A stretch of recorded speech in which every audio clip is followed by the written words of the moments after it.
안녕하세요. 사연 읽어주는 남유입니다. 오늘도 와주셔서 감사드리며 오늘의 사연 시작하겠습니다. 안녕하세요.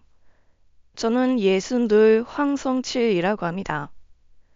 우연히 사연 채널 영상을 눌러봤다가 지금은 팬이 되어 구독과 좋아요를 열심히 누르며 듣고 있는 호랩이에요. 저는 30년 넘게 과일 가게를 운영하고 있고 요즘은 외손녀 보는 낙으로 살고 있어요. 지금은 외손녀 재롱 보는 재미로 웃음이 떠날 날이 없지만 불과 3년 전만 해도 아주 뒷목 잡을 만한 일을 겪었답니다. 세상에 뭐 저런 인간이 다 있나 싶은 사람 때문인데요.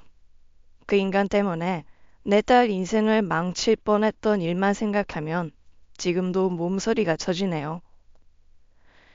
그럼 거의 평생을 호라비로 살아와야 했던 제 이야기 한번 들려드릴게요. 어릴 적 제가 살던 동네에 보따리 장수를 하던 할머니가 있었습니다. 동동구르무, 베니, 참빗 등을 보따리에 싸가지고 이 집 저 집 돌아다니며 파는 분이었죠. 그런 화장품들을 팔던 할머니가 바로 상진이 형네 할머니였어요. 상진이 형과는 동네에서 나고 자란 친한 사이였습니다. 할머니의 영향인지 상진이 형은 일찍이 장사에 눈을 뜬 사람이었어요. 형은 서울에서 각종 물건을 떼어와 시장에 팔곤 했습니다. 그런데 어느 순간 장사가 안 되는지 작은 난을 겪고 있었죠. 어느 날 제게 돈 부탁을 하기에 모아둔 돈을 조금 빌려주었어요. 저야 뭐 시골에서 돈 쓸 일도 별로 없고 부모님이 하시는 과수원에서 일손 도우며 모아둔 돈이 좀 있었죠. 그래서 평생 한 동네 살면서 본 형한테 이 정도 빌려주는 건 어려운 일이 아니라고 생각했어요. 상칠아, 지난번에 도와줘서 정말 고맙다. 형이 돼서 너한테 돈이나 부탁하고 내가 면목이 없네. 내가 지금 당장 돈은 못 해주지만 다른 걸로라도 꼭 갚을게. 그때는 제가 베푼 호의가 어떻게 돌아올지 전혀 알지 못했습니다. 어느 날 상진이 형이 제게 여자를 소개해 주더군요. 그때 제 나이 26이었습니다. 24살의 그녀는 세련된 외모와는 달리 꽤나 수줍음이 많고 순박했어요. 저는 그런 모습에 끌려 연애를 하게 되었죠. 빼어난 미모는 아니었지만 애교가 많았습니다. 이런 말 부끄럽지만 결혼 날짜를 잡은 날 예비 신부가 저를 데리고 자신네 집으로 데려갔습니다. 제가 여자 경험도 없을 때고 워낙 순맥이라 예비 신부가 하는 대로만 가만히 두었더니 어느 순간 제가 총각 딱지를 떼었더군요. 그 후로 저는 더욱 그녀에게 푹 빠졌습니다. 결혼할 날만 손꼽아 기다리고 있었어요. 그런데 결혼을 한 달쯤 앞두고서 생각지도 못한 일이 벌어졌죠. 동네 아주머니가 우리 집으로 허겁지겁 달려와 어머니를 찾더니 몇 마디 나누고 난 후에 어머니가 사색이 되신 겁니다. 어머니는 저를 붙잡고 흔들며 말씀하셨어요. 성칠아, 너 알고 있었어? 칠심이가 뭐 하던 앤지? 다짜고짜 뭔 말이에요? 너 다 알고도 결혼할 생각이었냐고? 저는 오히려 어머니를 다그쳐 물었습니다. 도대체 춘심이가 뭘 어쨌다고 이렇게 흥분해서 이야기를 하냐고요. 그리고 어머니 입에서 흘러나온 말에 저는 기겁을 하고 말았습니다. 서울? 아이, 물건 떼러 간 거야? 그건 아닌 것 같은데. 아이, 짐 싸서 아이 서울로 간 것 같은데. 얼마 전에 가게도 접었다잖아. 가게에 접었다는 얘기는 금시초문이었네요. 제 돈을 안 갚고 몰래 이사를 가버린 형이었습니다. 요즘처럼 핸드폰이 있는 시절도 아니었어요. 답답한 마음에 성질만 내며 머리를 쥐어뜯었습니다. 저는 그녀가 머무르던 집으로 허겁지겁 달려갔어요. 그녀는 시내에 있는 한 여관에 머무르고 있었어요. 그녀가 결혼 자금으로 쓰려고 혼자 살던 집에서 보증금을 받아 나왔거든요. 그래서 결혼 전까지는 여관에서 한두 달 정도 장기 투숙을 하고 있던 중이었습니다. 여관방 문을 열어 젖히자 속옷만 입은 채 방에 반쯤 누워있던 춘심 씨가 저를 보고 깜짝 놀라더군요. 저는 한 손으로 얼굴에 배인 땀을 쓸어내리며 두서없이 물었습니다. 아이, 춘심 씨, 내가 지금 뭐 말도 안 되는 소리를 들었는데, 아니 윗동네 양심이 아줌마가 그러는데 춘심 씨가 다방 내지라던데, 아이 그거 헛소문이지, 응? 아이 왜 말이 없어, 어? 아니 춘심 씨처럼 이렇게 참한 색시가 어디 있다고? 이 양심이 아줌마가 부러워서 노망이 났나? 말이 안 되잖아. 안 그래? 예비 신부는 아무 말이 없었습니다. 그저 허공을 향한 눈동자만 갈 길을 잃고 이리저리 움직이고 있었어요. 굳이 대답을 듣지 않아도 그게 무엇을 의미하는지 알 수 있었죠. 그런데 그 순간 화장실에서 변기 물 내려가는 소리가 났습니다. 곧 화장실에서 웬 모르는 남자가 팬티 차림으로 나왔고 저는 이성의 끈이 끊어지고 말았습니다. 저는 생각할 겨를도 없이 주먹을 휘둘렀어요. 준심 씨가 이런 일을 하는 건 다 이런 쓰레기 같은 놈들 때문이라는 생각이 들었습니다. 예비 신부에 대한 배신감을 일면식도 없는 그놈에게 모두 터뜨린 거죠. 아, 당신 뭐야? 아, 왜 때려? 왜 이러세요? 비 오는 날 솜잎을 먼지 털듯 미친 듯이 화풀이를 했습니다. 솔직히 살아오면서 그 누구도 때려본 적 없는 저였어요. 그랬던 제가 이렇게 난폭해진 건 그날이 처음이었죠. 난투극이 벌어지자 소란스런 소리에 같은 층 투숙객들이 방문을 열고 구경을 했습니다. 여관 주인도 다급히 올라왔죠. 그 사이 그녀는 쥐도 새도 모르게 사라졌어요. 동네에 소문이 퍼졌고 저는 졸지에 다방 레지에게 노란한 불쌍한 시골 총각이 되어버렸습니다. 저는 배신감에 치를 떨며 몇 달을 술로 지냈습니다. 한참을 술에 취해 정신 못 차릴 때쯤 아버지가 가수원 사다리에서 떨어져 허리를 다치셨어요. 결국 제가 대신 일을 나가야 했고 그 덕에 술을 멀리하게 되었죠. 땡볕에서 미친 듯이 사과를 따면서 지난 일을 잊으려고 노력했습니다. 한 반년쯤 지나 조금씩 정신을 차려갈 무렵이었어요. 그녀가 다시 제 앞에 나타났습니다. 그것도 부른 배를 안고 말이에요. 성칠 씨, 나 당신 아이를 가졌어요. 저는 그 애가 제 아이일 리 없다고 했습니다. 하지만 그녀는 병원 기록까지 보여주며 날짜를 계산했고 저에게 제 아이가 맞다고 했어요. 병원에서 받아온 출산 날짜를 보니 얼추 저와 하룻밤을 보는 날에 아이가 들어선 게 맞다는 결론이 나더군요. 결국 저는 그녀를 받아줄 수밖에 없었습니다. 아니, 내 아이를 거둘 수밖에 없었다는 표현이 맞겠네요. 그녀가 돌아오자 동네 사람들의 수군거림이 시작되었습니다. 제 이야기를 모르는 동네 사람들이 없는데 그녀가 부른 배를 안고 왔으니 사람들의 관심사가 모두 제게 쏠렸죠. 누구는 결혼해라, 누구는 결혼하지 마라, 훈수를 두기도 하고 어떤 이는 결혼한다, 안 한다에 내기를 걸기도 했어요. 동네 사람들의 이목이 신경 쓰였던 아버지는 결국 과수원을 접고 서울로 상경하였습니다. 못난 과수원집 막내 아들 때문에요. 너희 형들이랑 여동생들 전부 시집장가 보냈으니 이제 너 하나만 잘하면 된다. 과수원 일로 니들 오남매 키웠으면 우리 할 만큼 다 했지 싶다.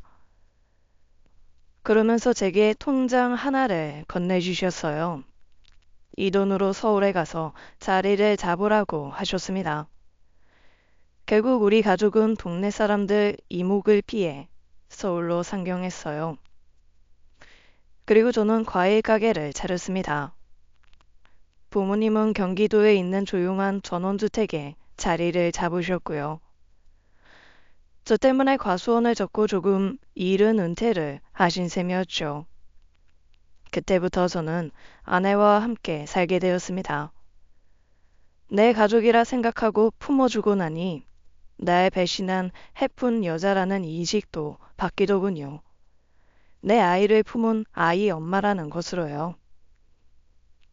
과거가 어찌되었든 묻어두고 이제 이 인생이라고 생각하고 우리 잘 살아보자. 고마워요, 여보. 아, 혹시 여보라고 부르는 거 불편해요? 부부가 여보, 당신이라고 부르지. 그럼 뭐라고 불러? 정말 고마워요. 내가 진짜 잘할게요. 아내는 그 후로 서툴지만 잘하려고 하는 모습을 보였습니다. 다만 걸레와 빨래를 구분하지 않고 빨거나 일주일에 한 번씩은 꼭 컵이나 그릇을 깨곤 했지만 그래도 노력하는 아내를 보며 저는 아내의 과거를 잊으려 이 약물고 애를 썼네요. 저는 단 한 번도 아내의 과거를 들먹이거나 아내의 예전 직업 때문에 아내를 비하하는 말을 한 적이 단 한 번도 없었어요. 솔직히 속으로 아내가 밉지 않은 건 아니었지만 어차피 엎질러진 물 잘 주워 담아 보자는 마음이었어요. 게다가 아내에게도 사연이 있어서 더 이해해 보자는 마음이었죠. 아내는 어린 시절 아버지로부터 학대를 받았었고 자신의 의지와 상관없이 화류계에 몸담게 되었다고 했습니다. 아내의 어머니도 아버지가 강제로 그런 일을 하게 했다고 했죠. 저로서는 상상도 못해본 참 불우한 집안에서 컸구나 싶어 안쓰러운 마음도 있었어요. 아내는 아이를 낳기 전까진 제게 참 잘했습니다. 하지만 역시나 사람은 고쳐 쓰는 게 아니더군요.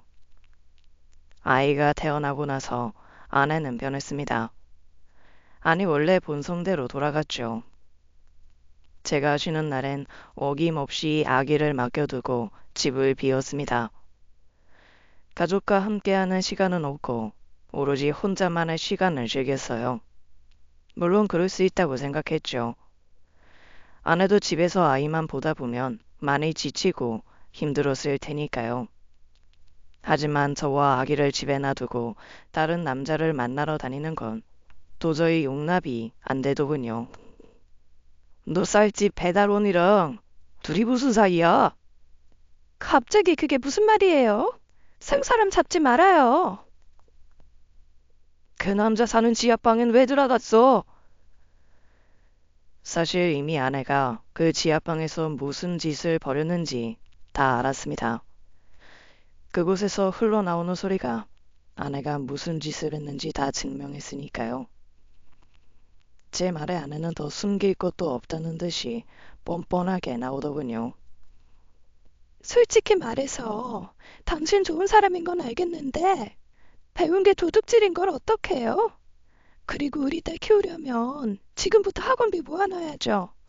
내 딴엔 애 교육비라도 벌려고 시작한 일이에요. 뭐? 지금 그걸 말이라고 해?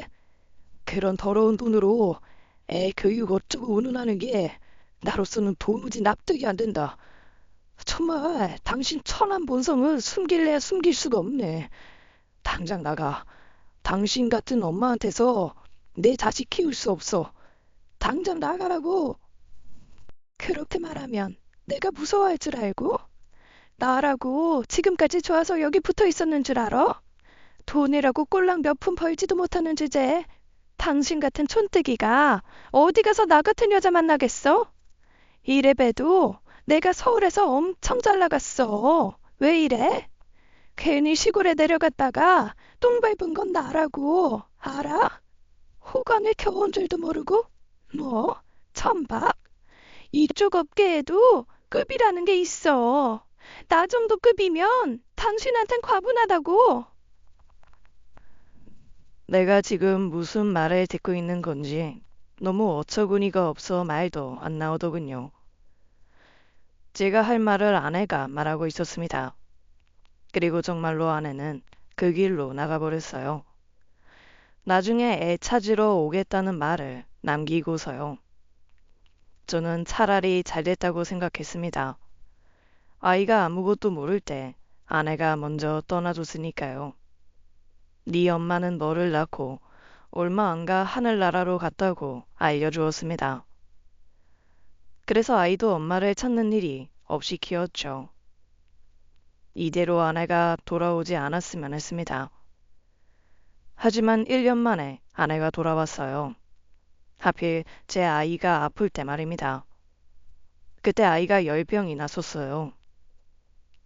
나가, 네가 뭔데 여기로 와? 진아야, 너 왜 이래? 우리 딸, 엄마 왔어. 엄마가 우리 딸 안 아프게 해줄게. 엄마 왔어. 이제 괜찮아.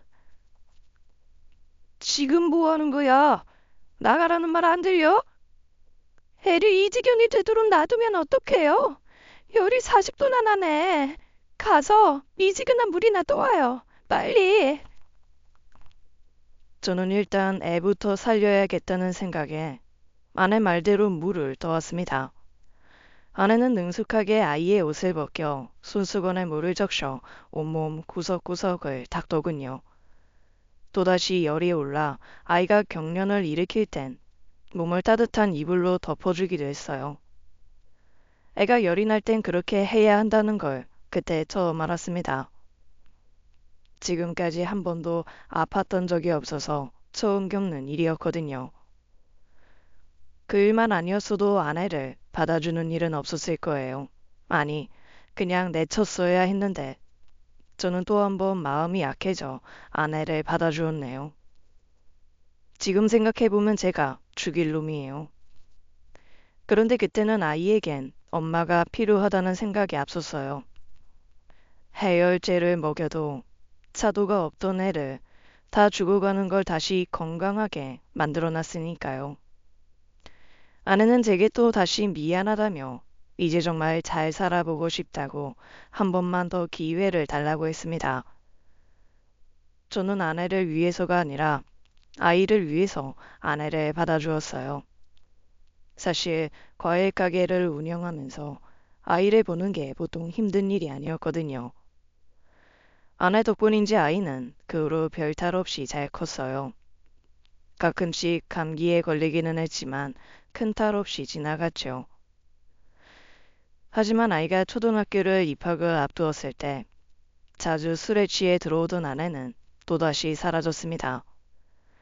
알고 보니 만나던 남자와 헤어지며 절 찾아왔던 거고 새로운 남자를 만나면 다시 집을 나간 거였어요.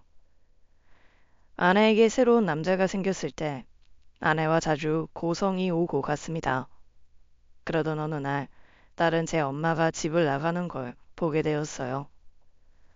아빠로서 너무 미안했습니다. 그래서 아이에게 더 잘해주려고 애를 썼어요. 학교에 학부모님들 오라는 날엔 늘 어김없이 제가 참석했습니다. 가게는 직원들에게 맡겨두고요. 다행히 제 소원대로 제 딸은 그늘 없이 잘 커주었어요.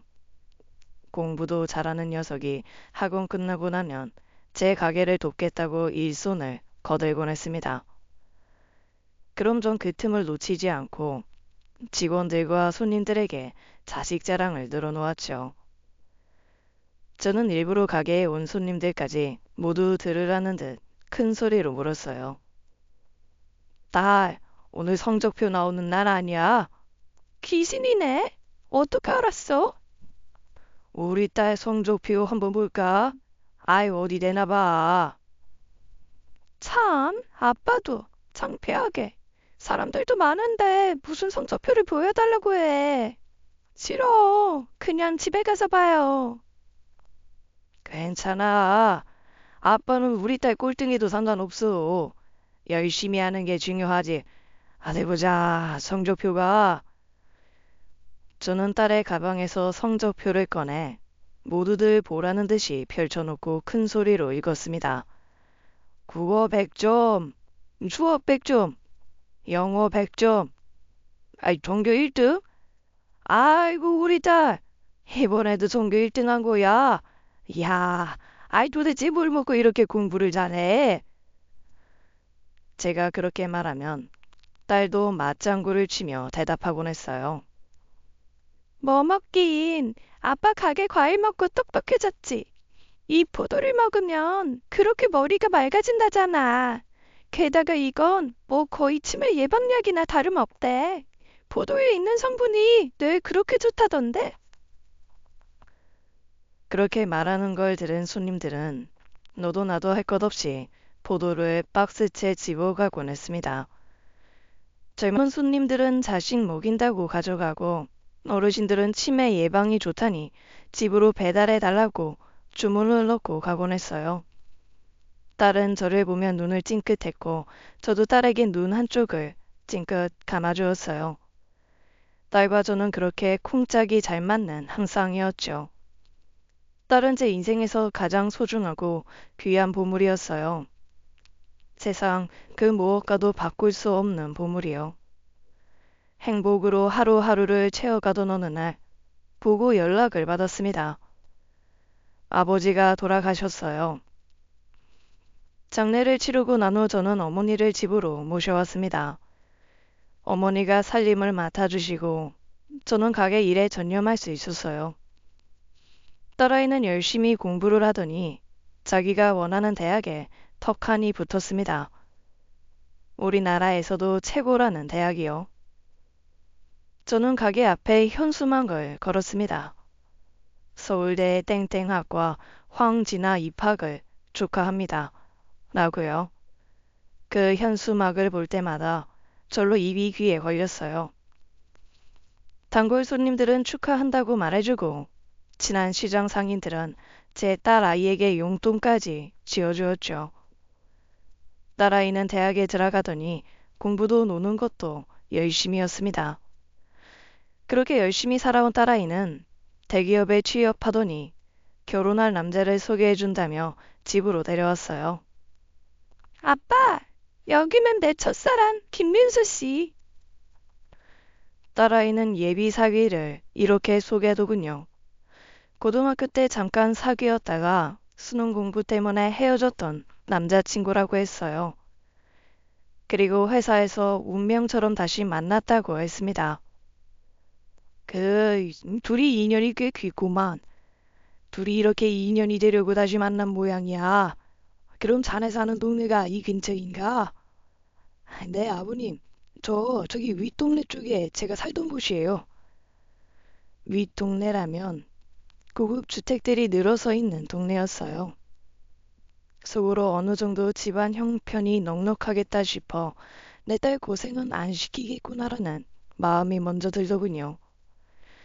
그래도 똑똑하고 예쁜 제 딸에 비하면 무한정 제 딸이 아깝기만 했죠. 곧 상견례가 잡혔어요.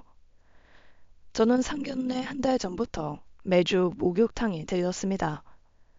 시장에서 일한다고 지저분하다고 흠 잡히고 싶지 않았거든요. 이발도 깔끔하게 하고 안 쓰던 바디 로션까지 사서 매일 발랐어요. 예비 바깥 사돈 대부는 초등학교 교장 선생님이었고 안사돈은 얼마 전까지 학원 원장이었다가 은퇴했다고 했습니다. 안사돈도 원래는 학교 선생님이었다고 했죠. 교육자 집안이라고 하니 왠지 주눅이 좀 들었습니다. 저는 가방끈도 짧고 평생 공부랑은 거리가 멀었거든요.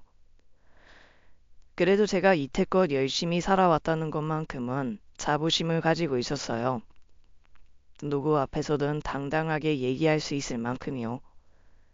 기죽지 말고 내 딸을 사랑해줄 가족인지 눈 똑똑히 뜨고 보고 오자라는 마음으로 상견례장으로 향했습니다.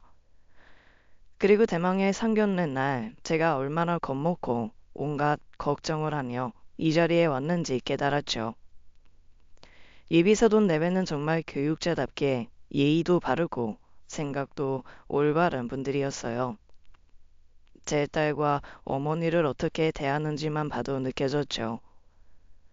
사돈들은 첫 만남에 저희 어머니부터 챙기더라고요. 진아 할머님이 옆에서 진아를 많이 챙겨주셨다고 들었어요. 할머님 덕분에 진아가 참 어른들 공경할 줄도 알고 예의도 바른 것 같아요. 이건 제가 할머님 드시라고 직접 만든 한과입니다. 저희 친정어머님이 전수해주신 전통 한과 만드는 방법으로 만든 건데 한번 들어보세요. 진아한테 할머님이 단 거 좋아하신다고 들어서 준비해봤어요.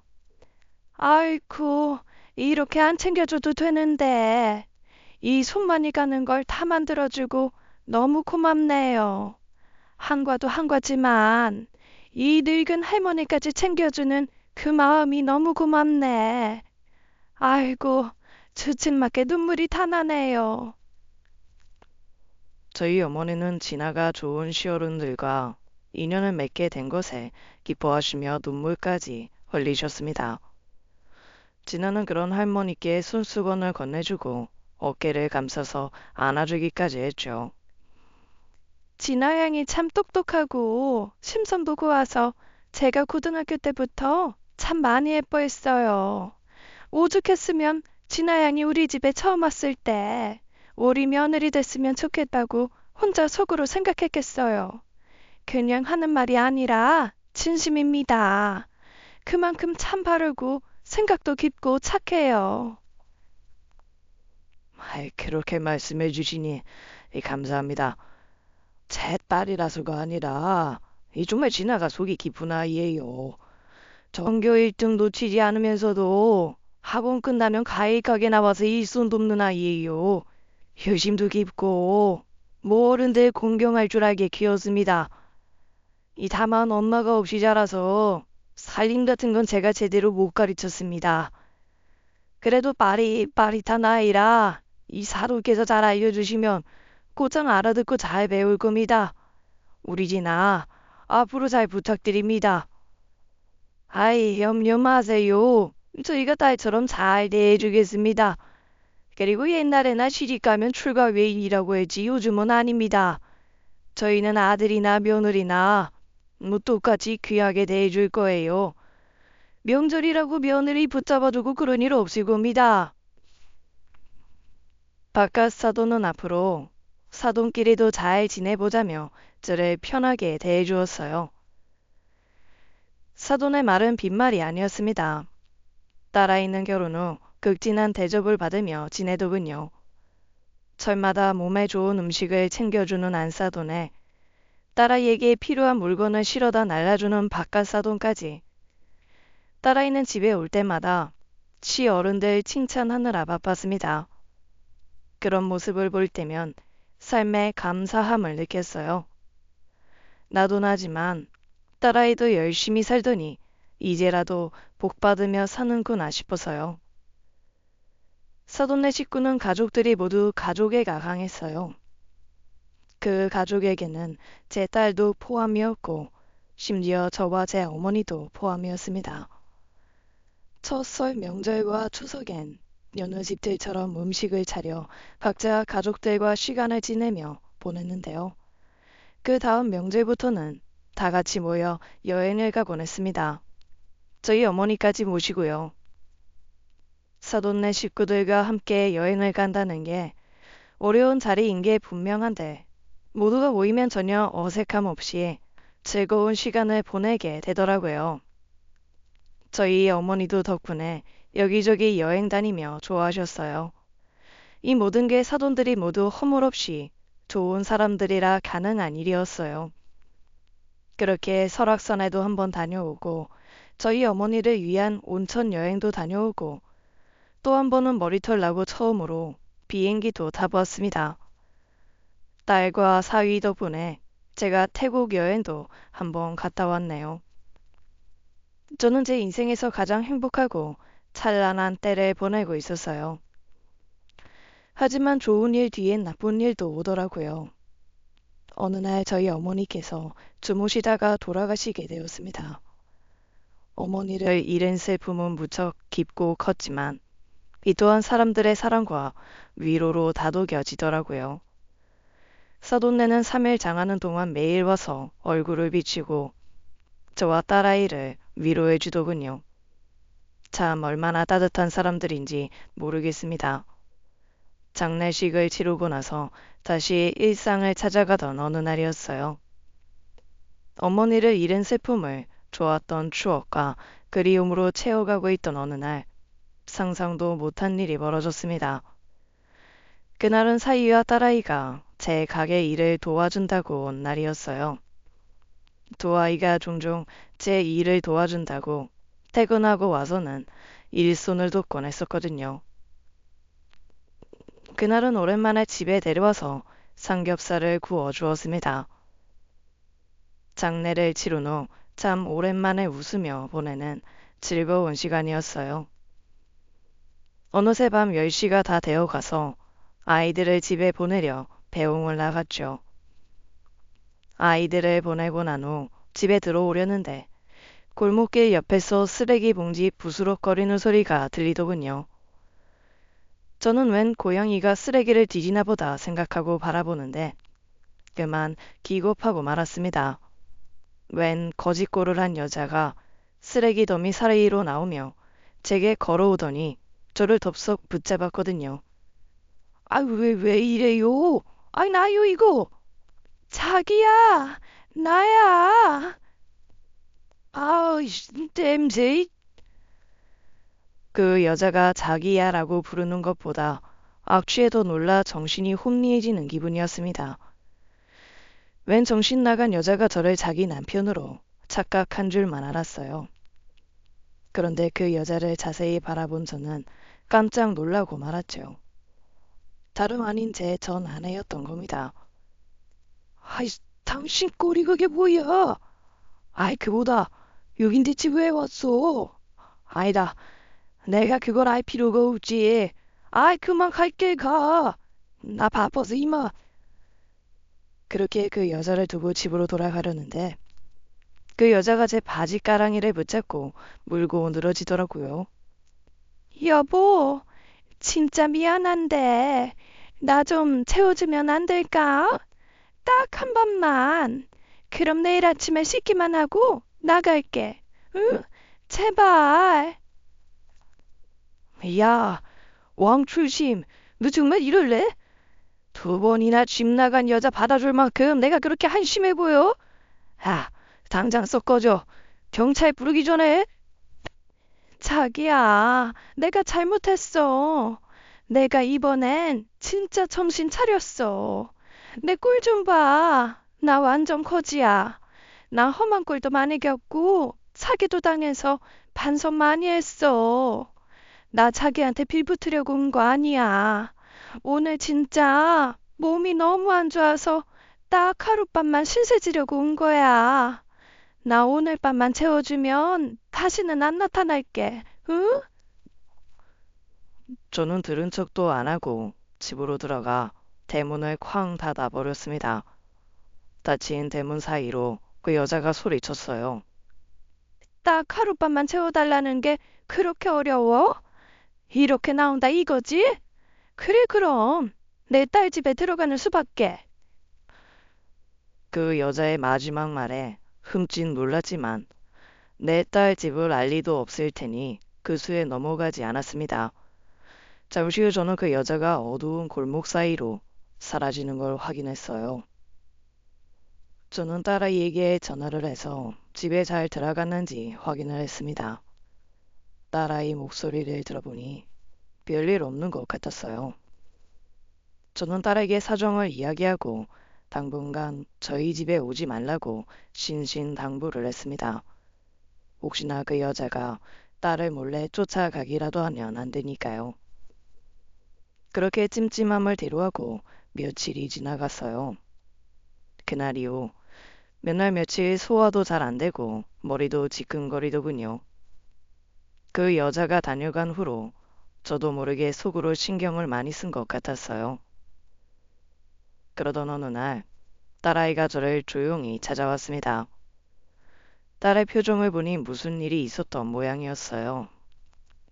아빠, 엄마가 찾아왔었어. 뭐? 아이, 그 여자가? 아이, 대체 어떻게 알고?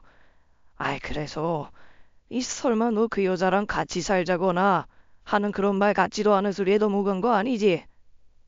어? 아빠가 그걸 어떻게 알았어? 뭐야? 아니요, 변내가. 저는 당장에 일어났습니다. 딸 집에 들어 앉아 있을 그 여자를 쫓아내려고 나갈 채비를 했죠. 그러자 딸아이가 저를 붙잡고 말렸습니다. 아빠, 진정해. 엄마가 찾아온 것도 맞고 같이 살자고 한 것도 맞는데 그 소리에 넘어간 건 아니야. 내가 미쳤어? 다시 그 사람을 내 신혼집에 들이게? 2번이나 자기 친딸을 배신한 여자야. 엄마로서 받아줄 생각 초도 없어. 딸의 말을 듣고 나서야 진정이 되었습니다. 저는 한숨을 길게 내쉬고는 다시 자리에 앉았어요. 그래, 잘했어. 아, 그 여자 이름만 엄마지. 엄마 노릇한 거 하나도 없어. 또다시 그 여자 말에 속아 넘어가서 우리 딸 힘들어지는 일 없었으면 좋겠다. 딸은 고개를 끄덕였습니다. 딸의 말로는 그 여자가 아파트 벨을 누르고 귀찮게 하는 바람에 경찰까지 불러서야 쫓아냈다고 했어요. 저는 딸에게 앞으로 귀찮게 굴면 그냥 경찰 부르라고 했죠. 그런데 그 여자 얼굴에 철판을 몇 겹을 깔아놓고 사는 건지 보통 낯짝이 두꺼운 게 아니었습니다. 어느 날 사위가 다급하게 전화가 왔더라고요. 아이, 장인어른, 큰일 났어요. 빨리 저희 집으로 좀 와주세요. 아이, 무슨 일인데 그러나? 설마 우리 진아한테 무슨 일 생긴 거야? 아이, 지금 진아가, 진아야! 그렇게 전화는 끊겨버렸습니다. 저는 무슨 상황인지 알 수가 없으니 걱정되는 마음에 심장이 덜컥 내려앉았어요. 신발이 짝짝이인 줄도 모르고 아무거나 꺾어 신고 딸의 집으로 달려갔습니다. 그리고 아파트 아래 현관에 도착해서야 무슨 일이 벌어진지 알았어요. 또 그 여자의 만행이 시작된 거였습니다. 커다란 박스를 잘라 그곳에 제 딸 욕을 써놓고는 동네 사람들에게 내 딸을 욕하고 있었어요. 동네 사람들, 노숙하는 자기 엄마를 나 몰라라 하는 페류나가 바로 이 아파트에 살고 있습니다. 저는 그 여자 목에 걸린 팻말을 빼앗아서 구겨버렸어요. 아이, 당신 미쳤어? 도대체 이게 뭐 하는 짓이야? 보면 몰라요. 자식 교육하고 있잖아요. 뭐? 이 자식 교육? 낳아놓기만 하면 다 부모인 줄 알아? 이 키운 적도 없는 주제. 너 몇 번이나 애 버리고 나갔냐? 응? 부모로서 자식한테 잘해줘도 모자랄 판에 피해는 주지 말아야지.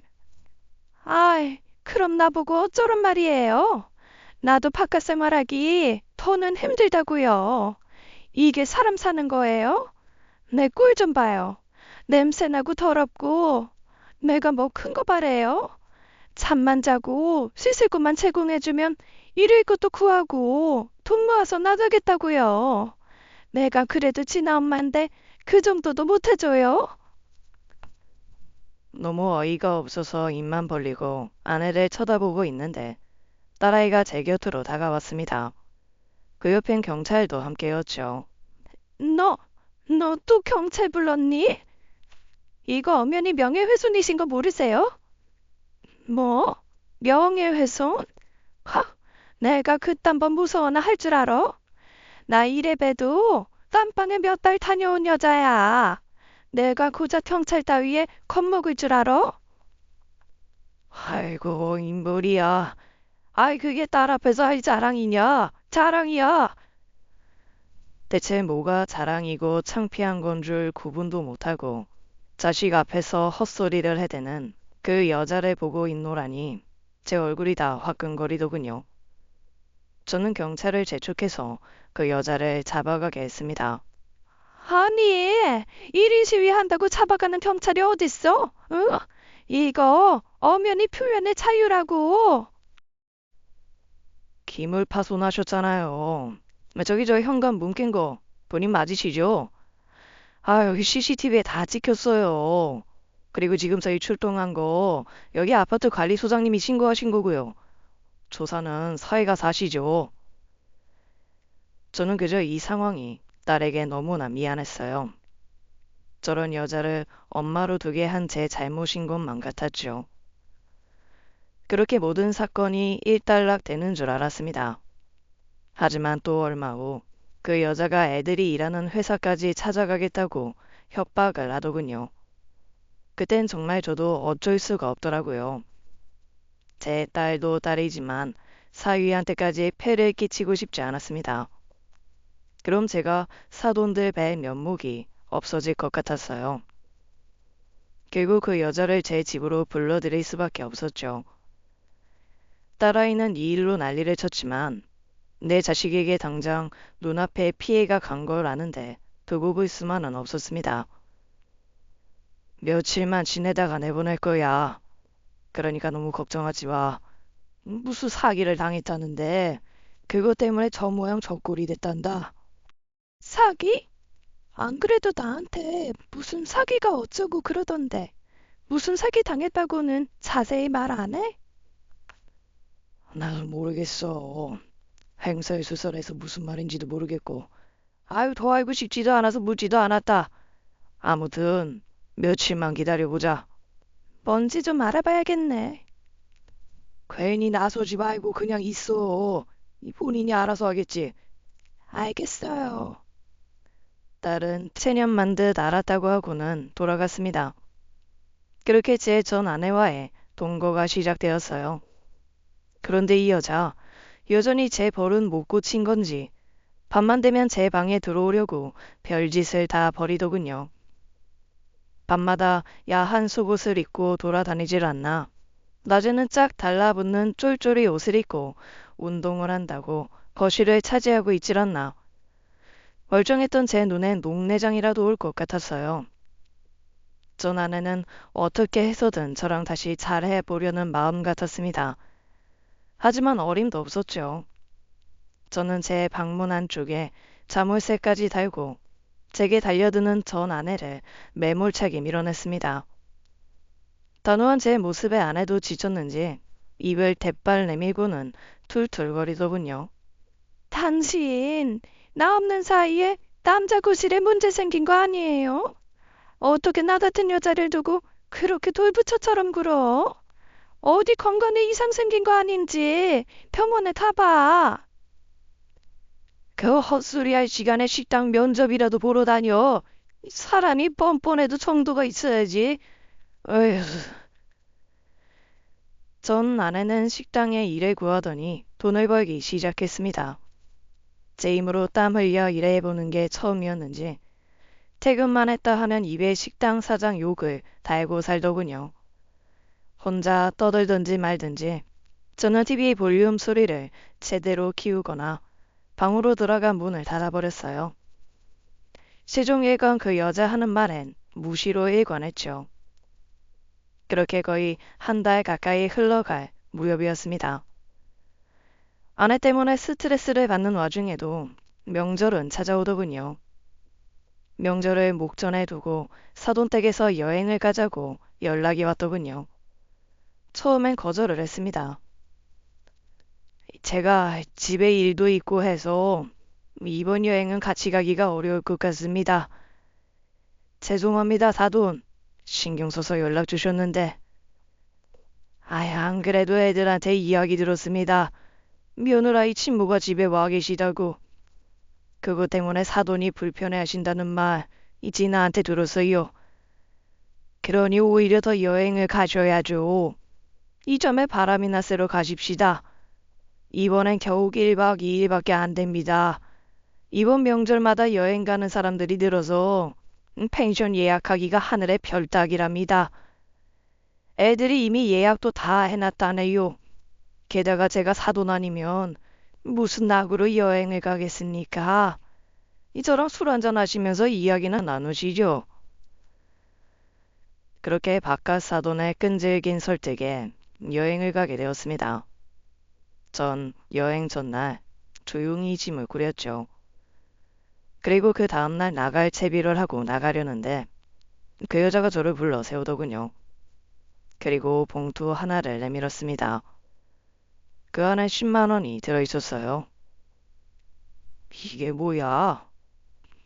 나 어제 월급 받았잖아. 내가 개같이 일해서 벌어온 피 같은 돈이야. 내 숙박비라고 생각하고 넣어둬. 뭐? 하이, 그걸 왜 지금 말해? 저는 그 봉투를 본 순간 기분이 날아갈 것 같았어요. 그래서 저도 모르게 활짝 웃었나 봅니다. 그걸 본 그 여자가 제 표정을 보더니 코 맹맹이 소리를 해서는 헛소리를 하더군요. 어?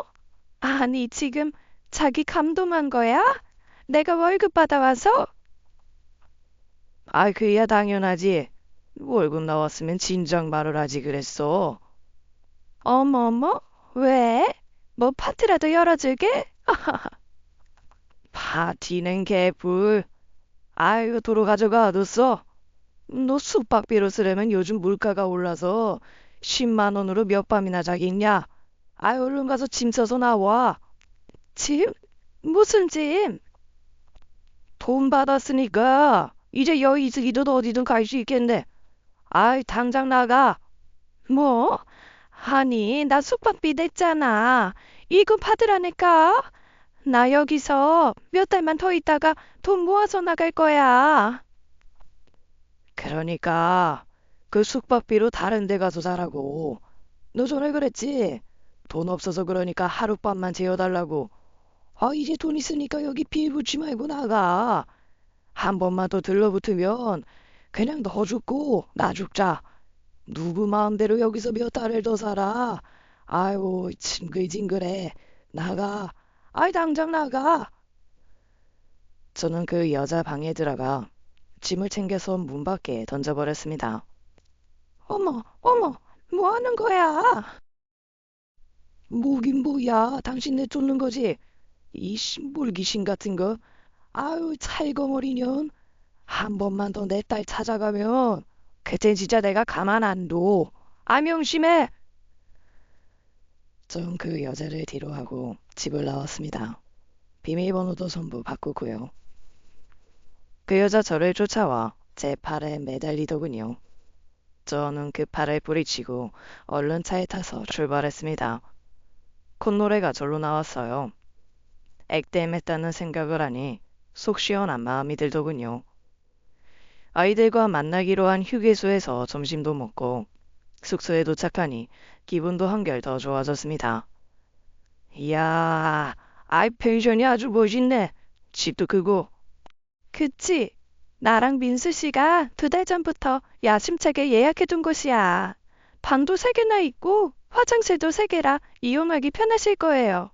아빠랑 수요른들은 1층 쓰시면 돼요.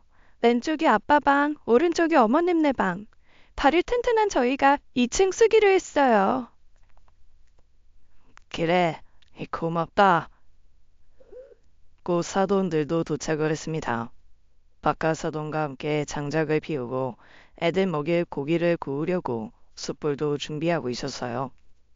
그런데 그 순간 저 멀리서 낯익은 모습의 누군가가 걸어오더라고요. 해가 져가는 시간이라 그게 누군지 확실히 보이진 않았는데 이상하게 머리가 쭉 뼛서더라고요.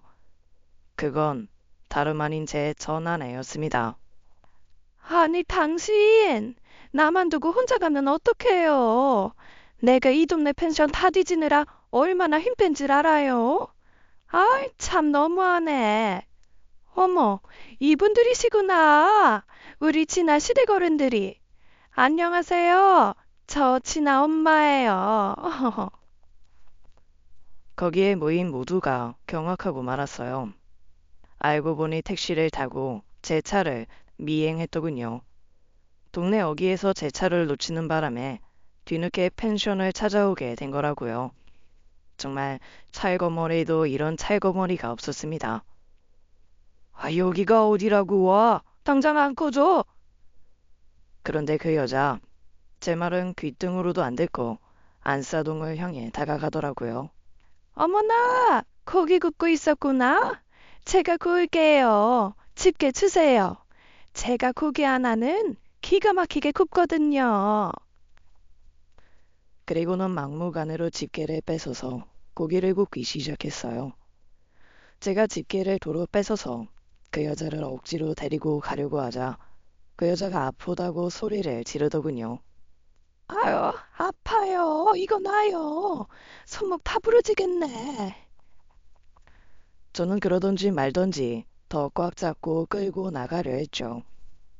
그 여자가 강하게 저항하고 저는 더 힘을 주고 그런 상황이 되자 바깥 사돈이 저를 말리더군요.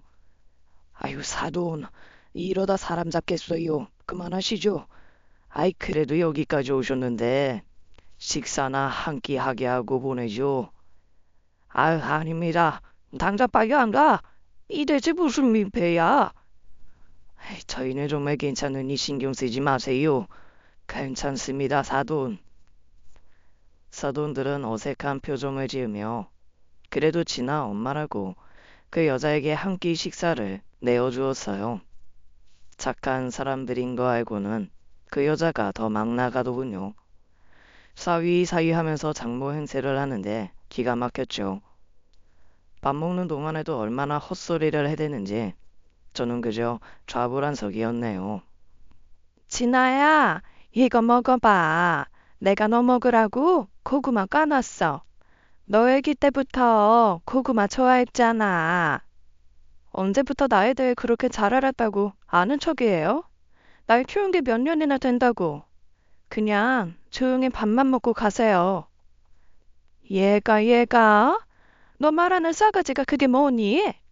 하여간 엄마 없는 티를 이렇게 내요. 어머, 죄송해요, 사돈들. 제가 공사 다 망해서 그동안 애 옆에 없었더니 애가 좀 버릇이 없죠? 그 말에 온화한 미소로 자리하고 있던 안사돈이 정색하며 한마디 하더군요. 우리 진아, 그런 애 아닙니다. 엄마 없이도 얼마나 반듯하게 자랐는지 아세요? 시어른데 위할 줄 알고 아빠한테 사랑 많이 받고 자라서 사랑도 줄 줄 알고 베풀 줄도 아는 아입니다. 그런데 싸가지라뇨. 우리 진아한테는 당체 어울리지 않는다너네요. 단어 하나하나에 힘주어 말하는데 카리스마가 장난 아니더라고요.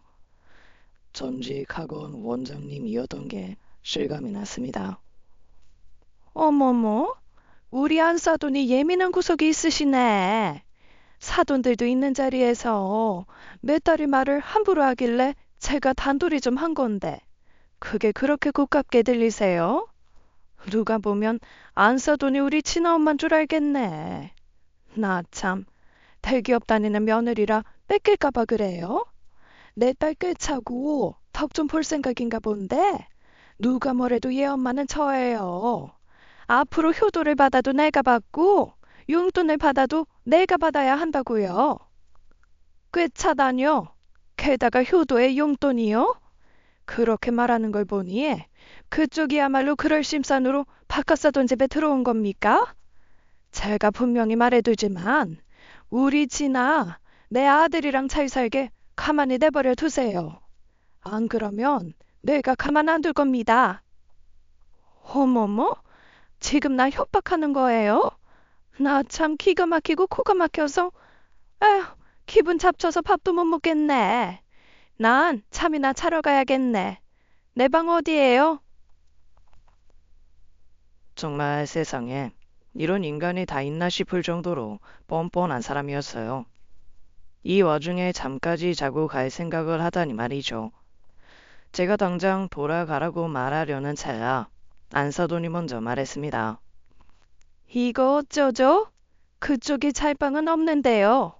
불청객인 거 그만 티내시고 이만 돌아가 주시죠. 누구더러 가라 말아야? 그리고 지금 이 깜깜한 밤에 나가라니. 내가 뭐 어떻게 돼도 상관없다 이거예요? 사람 참 야박하네. 고작 하룻밤 자는 거 가지고. 치사하고 더러우면 그냥 가면 되지. 입 아프게 말은 뭐하러 길게 해? 어머머? 뭐야? 지금 나한테 반말한 거야? 해보자는 거야, 뭐야? 이러다 싸움 붙겠다 싶었을 때 박하사돈과 제가 나섰습니다. 저는 안사돈을 진정시켰고 박하사돈은 그 여자를 잘 방으로 안내했죠. 그 여자가 방으로 들어가고 난 후에야 불난집에 불이 좀 꺼진 느낌이었어요. 절로 깊은 한숨이 새어나왔습니다. 이 정말 면목 없네요. 아닙니다. 이게 박하사돈 잘못은 아니죠. 진아한테 대충 이야기 듣긴 했지만 정말 몹쓸 사람이네요. 진아야, 그래도 널 낳아준 엄만데 내가 이렇게 말해서 미안하다만 난 네가 그동안 저런 엄마 밑에서 잠시라도 지냈을 걸 생각하니 마음이 다 아프다. 아니에요. 어머님이 이해해 주신 것만으로도 감사하죠. 그나저나 어머님 아버님께 죄송하네요. 우리 신경 쓰지 마라. 이 어차피 한 번은 정리하고 지나가야 할 사람인 것 같은데 이 기회에 어떤 사람인지 정확히 알았으니 우리도 앞으로 어떻게 행동할지 정해야겠다. 너한테는 우리들이 있으니 걱정하지 말고 무슨 일 있으면 꼭 얘기해. 혼자 끙끙 앓지 말고 미주 네가 아내 잘 챙겨라. 내 아버지, 여보 이리 와. 우리 산책이나 한 바퀴 돌고 오자. 사위는 딸아이를 위로하기 위해 산책을 나갔고 남은 세 어른들만 모닥불 주위에 둘러 앉아 있었어요. 거머리 같은 그 여자 탓에 그날 밤 우리는 앞으로에 대해 논의하게 되었습니다. 워낙 철판 깔고 막무가내인 사람을 맡기란 쉬운 게 아니더군요. 더군다나 아이들을 볼모로 자기 멋대로 구는 게 영 눈에 거슬렸어요. 사돈 어른들은 제게 가게와 집을 이사가는 게 어떻겠냐고 제안했죠. 심지어 돈이 부족하면 보태주겠다는 말까지 하면서요. 저도 모아둔 돈은 꽤 있어서 돈은 문제가 되지 않는다고 말해주었어요. 다만 걱정인 건 제가 이사를 가더라도 아이들 집이며 직장까지 알고 있다는 게 문제였습니다. 애들은 이 집까지 염두에 두고 있고 집은 당분간 시댁에 들어가 있다가 집이 팔리는 대로 이사를 가면 어떻겠냐고까지 이야기가 나왔어요. 그것도 방법이겠다 싶더군요. 대충 앞으로의 방향이 정해지자 바깥사돈은 피곤해서 먼저 들어가겠다고 했습니다. 안사돈과 저는 아이들이 올 때까지 기다리다가 들어가기로 했죠. 이야기를 마친 지 1시간쯤 지나자 딸 내외가 들어왔고 우리도 모두가 잠자리에 들기 위해 각자 정해진 방으로 들어갔습니다. 그런데 잠시 후 까악 하는 안사돈의 비명소리가 들려왔어요. 저는 씻다가 말고 후다닥 거실로 나왔고 아이들도 2층 계단을 우당탕탕 내려왔습니다. 모두가 문 앞에 다다르자 누군가가 사람 살려 하며 소리를 지르더군요. 사위가 사돈네 방문을 급히 열자마자 눈앞에 기겁할 상황이 펼쳐졌습니다. 그리고 모두가 그 광경에 경악하고 말았어요. 안사돈과 그 여자가 엉겨붙어 서로 머리채를 잡고 빙빙 돌고 있었습니다. 사람 살려 하며 소리치는 건 다름 아닌 그 여자였죠. 그런데 그 여자의 차림새가 아주 과간이더군요. 빨간 속옷을 입었는데 거의 반은 뚫려 있어서 아주 눈을 뜨고 볼 수조차 없더라고요. 아, 이 여자가 미쳤나? 아, 딸내미 앞게 망칠 일 있어? 그 손 당장 곤라. 저는 달려들어가 안사돈 머리채를 움켜잡은 그 여자의 손가락을 완력으로 떼어냈어요. 이 와중에 바깥 사돈은 팬티만 입은 차림으로 으어으어만 외치고 있더라고요. 아마도 바깥 사돈은 잠들었다가 비명소리에 깨서는 눈앞의 광경에 당황한 모습이었습니다. 그날 처음 알았어요. 안사돈이 그렇게 무서운 사람인 줄 말이에요. 한 마리의 살쾡이처럼 손톱을 이리 휙 저리 휙 하는데 손끝마다 그 여자 팔과 얼굴에 빨간 줄이 쫙쫙 그어졌죠. 그럴 때마다 그 여자의 비명소리가 들려왔습니다. 야, 이 또라이야! 넌 오늘 죽었어! 안서도 몸돌림이 얼마나 빠른지 말릴 새도 없었어요. 철썩철썩 소리가 나서 말리려고 다가가면 어느새 또 뒤로 물러나 있고 이제 끝났나 싶어 안심하고 있으면 다시 달려들어 주먹으로 머리통을 갈기고 오니 정신이 하나도 없더군요. 정말 전 아내는 안사돈에게 무지막지하게 맞았습니다. 난투극이 벌어지던 중 딸아이가 폰을 확인하더니 어딘가로 전화를 하더군요. 싸움이 커져서 경찰을 부르는구나 싶었어요. 모두가 달려들어서야 두 사람을 뜯어 말릴 수가 있었습니다.